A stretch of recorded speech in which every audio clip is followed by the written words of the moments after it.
નમસ્કાર બાલ મિત્રો, યુટ્યુબ ચેનલમાં આપનું હાર્દિક સ્વાગત છે. તો ચાલો આજે આપણે દાખલો નંબર 81થી 88 સુધીના દાખલાનું સોલ્યુશન મેળવશું. ભાગ નંબર 16. દાખલો નંબર 81, જેની રકમ છે 2, 10, 40, 120, 240 ને ખાલી જગ્યા. હવે આમાં આપણે જોઈએ તો 2 ને 10, 2 પંચા 10, 10 ચોક 40, ગુણાકારનો નિયમ અહીંયા લાગુ પડે છે. સૌ પ્રથમ 5 વડે ગુણાકાર, ત્યારબાદ 4 વડે ગુણાકાર, તેવી જ રીતે ક્રમિક ઉતરતી સંખ્યા સાથેનો ગુણાકાર અહીંયા જોવા મળે છે. 2 પંચા 10, 10 ચોક 40, 40 તેરી 120, 120 દુ 240, 240 એકા 240, એટલે અહીંયા ક્રમિક ઉતરતી સંખ્યા વડે ગુણાકારનો નિયમ છે. દાખલો નંબર 82, જેની રકમ છે ખાલી જગ્યા 125, 16, 27, 4 ને 1. અહીંયા બાલમિત્રો જોઈએ તો આ બધી સંખ્યા જે છે તે પૂર્ણ વર્ગ સંખ્યાઓ છે. પૂર્ણ ઘન અને પૂર્ણ વર્ગ એ પ્રમાણેની સંખ્યા છે. તો અહીંયા આપણે અહીંયાથી જોઈશું તો 1, અહીંયા 4, એ 4 જે છે તે 2નો વર્ગ, કારણ કે આ પહેલાં ખબર ન પડે, 1નો વર્ગ પણ આપણે એક જ થાય. પણ હવે ત્રીજી સંખ્યા જોઈશું આપણે તો અહીંયા 27 છે, તો 3નો ઘન છે. તો એનો મતલબ શું થયો કે અહીંયા 1નો ઘન આવે. 1નો ઘન 1, 2નો વર્ગ 4, 3નો ઘન 27. હવે અહીંયા ઘન, વર્ગ, ઘન, વર્ગ, ઘન અને વર્ગ એ રીતનો પેટર્ન છે. એટલે અહીંયા હવે 4નો વર્ગ 16, 5નો ઘન 125, તો હવે વર્ગ આવશે 6નો વર્ગ, એટલે કેટલો આવશે 36. એટલે અહીંયા આપણે વર્ગ અને ઘન ક્રમિક ઉતરતા ક્રમમાં આપણે લેતા એનો જવાબ આપણને મળે છે. 83, જેની રકમ છે 2, 6, 18, 54 ખાલી જગ્યા. હવે આમાં જોઈએ તો 2 અહીંયા 6 એટલે 4, 4નો અહીંયા વધારો છે, અહીંયા 6 અને 18, તો અહીંયા 12 પ્લસ થાય છે, 18 અને 54 એટલે અહીંયા 36 પ્લસ થાય છે.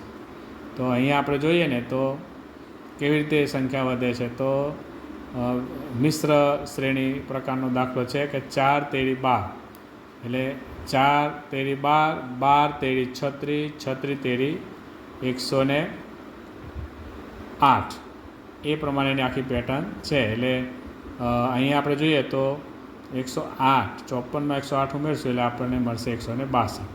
એટલે આ ગુણાકારમાં સમાન સંખ્યાનો 4ના 3 ગણાનો ઉમેરો એ નિયમ અહીંયા લાગુ પડે છે. બાલ મિત્રો, અહીંયા દાખલો નંબર 84, એમાં આપણે જોઈશું તો આવી રીતનું દાખલો છે કે 80, 100, 120 અને 140.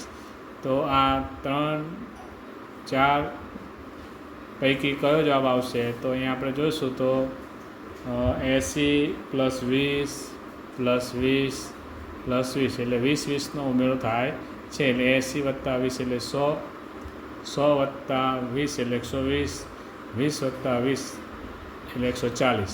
એટલે આ 4માંથી આપણે શું આવશે તો કે સંખ્યામાં પ્લસ 20 ઉમેરતા જવું, આ એનો જવાબ આવશે.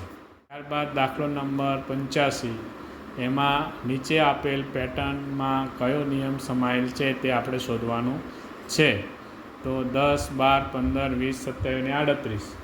તો આની અંદર કયો નિયમ છે, તો આપણે જોઈએ આગળ દાખલા ગણ્યા તેમ 10 વત્તા 2 એટલે 12 થાય, 12 વત્તા 3 એટલે 15, 15 વત્તા 4 એટલે 15 વત્તા 5 એટલે 20, 20 વત્તા 7 એટલે 27, અને 27 વત્તા 11 એટલે 38. એટલે આમ આપણે જોઈએ તો 2, 3, 5, 7, 11 એ પ્રમાણેની સંખ્યા ઉમેરાય છે. તો આ સંખ્યા કઈ છે, તો અવિભાજ્ય સંખ્યા છે. તો અહીંયા આપણે કઈ આવશે, નિયમ કયો આવશે, તો કે ક્રમિક અવિભાજ્ય સંખ્યાનો ઉમેરો, ક્રમિક અવિભાજ્ય સંખ્યાનો ઉમેરો એ નિયમ આવશે, નિયમ નંબર ડી. દાખલો નંબર 86, જેમાં નીચે આપેલ પેટર્નમાં કયો નિયમ સમાયેલ છે? તો આપણે જોઈએ તો 4000, 2000, 1000, 500 ને 250.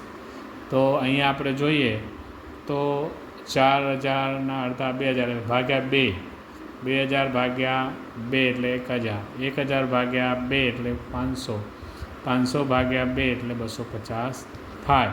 તો અહીંયા આપણે જોઈએ તો ક્રમ આ 4 પૈકીમાં ભાગ્યા 2 એટલે સમાન સંખ્યા 2 વડે ભાગાકાર થાય છે. એટલે અહીંયા 4 પૈકી કયો આવશે? તો કે અહીંયા આવશે ક્રમમાં સમાન સંખ્યા 2 વડે ભાગાકાર. આ એનો જવાબ આવશે. બાદ દાખલો નંબર 87, નીચે આપેલ પેટર્નમાં કયો નિયમ સમાયેલ છે? 49, 48, 46, 43, 39. તો અહીંયા આપણે જોઈએ તો -1 અહીંયા -1 થાય છે, અહીંયા -2 થાય છે, -3 થાય છે અને -4. એટલે ક્રમિક પ્રાકૃતિક સંખ્યાની બાદબાકી થાય છે. તો આ 4 પૈકી કયો નિયમ આવશે? તો પહેલો એ, ક્રમિક પ્રાકૃતિક સંખ્યાની બાદબાકી એ નિયમ પ્રમાણે એનો જવાબ.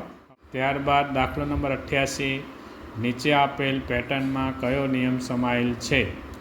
2, 2, 4, 12, 48. તો આમાં પણ આપણે જોઈએ તો 2 ને 2 છે એટલે 2 ગુણ્યા 1 એટલે 2 એકા 2, 2 દુ 4, 4 તેરી 12, 12 ચોક 48. ક્રમિક પ્રાકૃતિક સંખ્યા વડે ગુણાકારનો નિયમ આમાં લાગુ પડે છે. એટલે નિયમ નંબર ક્રમિક પ્રાકૃતિક સંખ્યા વડે ગુણાકાર, સી એ આપણો જવાબ આવશે. નમસ્કાર બાળ મિત્રો, આજે આપણે 81 થી 88ના દાખલાનું સોલ્યુશન ભાગ નંબર 16માં જોયું. હવે પછી આપણે ભાગ નંબર 17માં અંગ્રેજી મૂળાક્ષરોની શ્રેણીના દાખલાનું સોલ્યુશન મેળવીશું. ત્યાં સુધી આ બધા દાખલાઓનો અભ્યાસ કરજો. નમસ્કાર.